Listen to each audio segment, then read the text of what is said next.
This video is brought to you by Dr. Kristen R. Bromley's Guitar Method Book Series and Online Music Academy. Hi, I'm Dr. Kristen Bromley. Welcome to my online academy. It's my pleasure to meet here with you in these online lessons. In this video, we're going to work on jamming together on some rhythmic exercises that can help us get used to playing rhythms where everything falls on the beat in 4/4 time and 3/4 time. So it's going to be great. This video accompanies the Theory and Technique book from my Method Book series. In the book, we're on pages 13 and 14. We're doing exercises 1 through 14.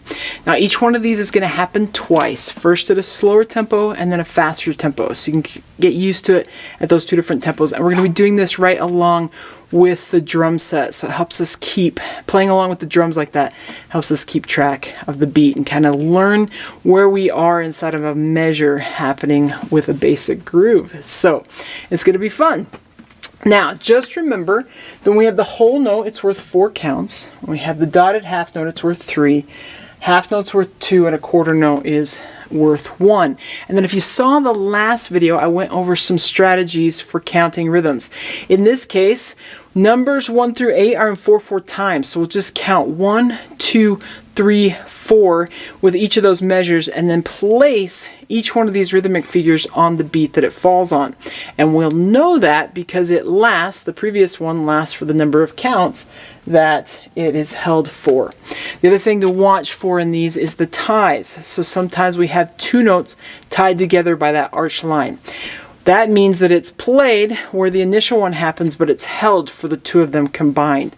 So there's going to be some places where we have that happening as we get into these exercises. Happens right away with number 2, for example, in the last measure. The 2 quarter notes that fall on beats 2 and 3 are tied together.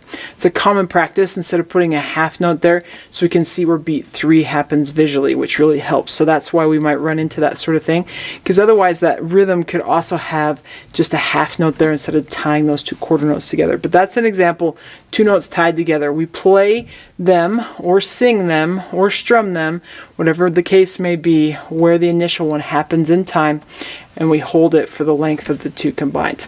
Okay, so in completing these exercises, it's helpful to count the beat or keep track of the beat.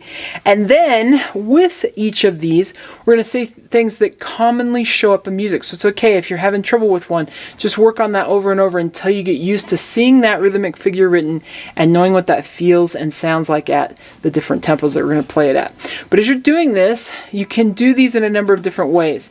You can just play a single note, doesn't matter what note. They're all written on the B pitch because this is the center line of the staff, but you can play a B. I'm going to play this B that's at the 4th fret of the 3rd string because that'll give me a note I can kind of control. You could play the open B string, but I'm going to use that one that's at the 4th fret of the 3rd string. I'm going to play that, but an alternate option could be strumming the chords.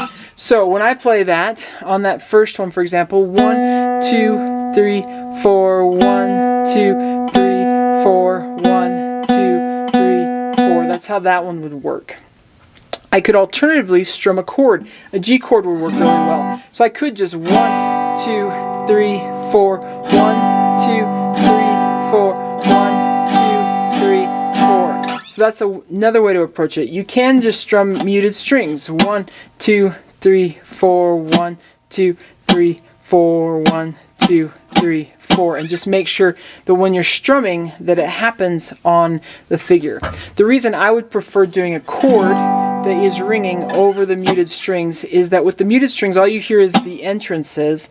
With the ringing chords or with a note, you get to hear it held for the value of the note. So with that first quarter note and the muted strings, all you hear is 1, 2, 3, 4. With a chord I actually get it to ring out 1, 2, 3, 4, or I get that note to ring out 1, 2, 3, 4. So that's why I like those options with this. Now if you didn't want to play at all, you could also clap the rhythm. 1, 2, 3, 4, 1, 2, 3, 4. That sort of thing works really well. Okay, so numbers 1 through 8 are in 4/4 time. When we turn the page over from page 13 to page 14, 9 through 14 are in 3/4 time. So we're going to get help.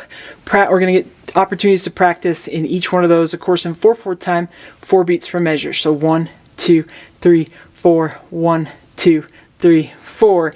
In 3/4 time, 3 beats. 1, 2, 3, 2, 2, 3. All right, so the rest of the video will just be me demonstrating and playing these. I'm not going to count the rhythms, but I will play them so you can hear them accurately played.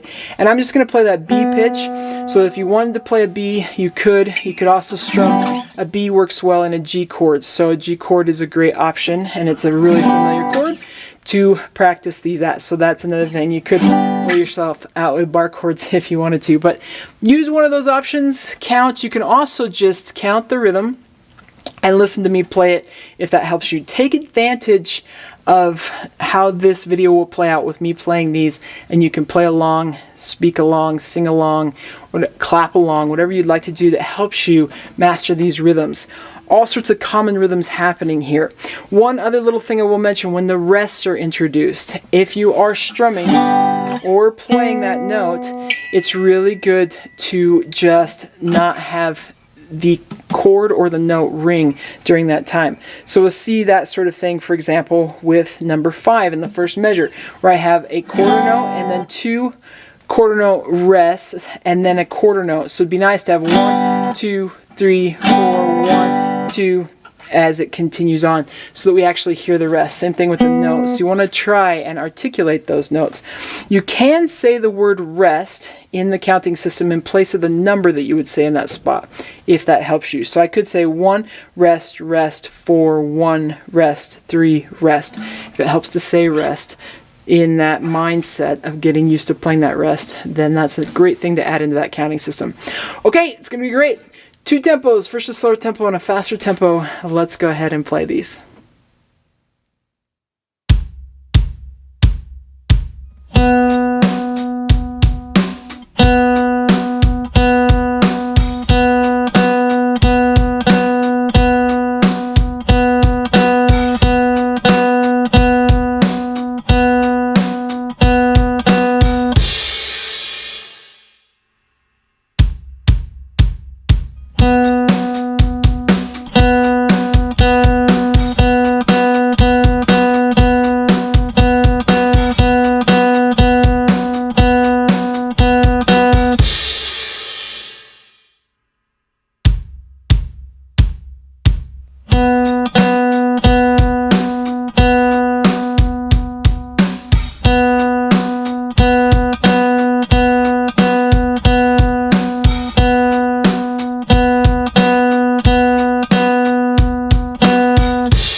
right, awesome. I hope you're having fun with this. In the next video, we're going to take a look at adding eighth note rhythms into our exercises. So we're going to be working with eighth notes. It's going to be great. Take care, and I'll see you again. Thanks for watching this video. If you found it helpful, please hit the like button and subscribe to the channel. And be sure to check out more great content. You can find more information about me and my products at KristenBromley.com. Take care.